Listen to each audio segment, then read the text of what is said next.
যে স্ত্রীর উপরে তার স্বামী অসন্তুষ্ট, ওই মহিলা জাহান্নামী। তো তুমি তারে বলো, তো নামাজ পড়বি না বেটি, পর্দা করবি না বিবি, তুই আমার হুমকি দাও, ঠিক আছে, তুই আমার জেল খাটাইবা, তুই আমার নারী নির্যাতন মামলা দিবা, ঠিক আছে যাও, কিছুই করতে পারলাম না তোমারে, তো এদ্দুর মনে রাখো আমার কলিজারা তো আটকে থাকত না। কথা বলেন না কেন? কলিজারে কি জেল দিতে পারি? তো কলিজা দিয়া বলে গেলাম আমি তোমার প্রতি অসন্তুষ্ট, এদ্দুরুলে সারবে। তো ওই মহিলা কেমনে জান্নাতে যাবে? স্বামীরে অসন্তুষ্ট রাখা। ওই সন্তান কেমনে জান্নাতে যাইব বাপ মারে অসন্তুষ্ট রাখা? বলেন চাচা।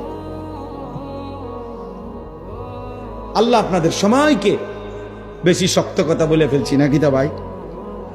আমি তো এনে আসছি আগে না, আব্দুল মুমিন ভাইয়ের, মুমিনুল হক ভাইয়ের মাদ্রাসায় বয়ান করছি, 11 মাগরিবের পরে মনে বয়ান করছি নাকি, এসার পর এক মনের কষ্ট যে আমি গেছি গা, এক সময় আইসা রাইতে থাকি লাই নাকি।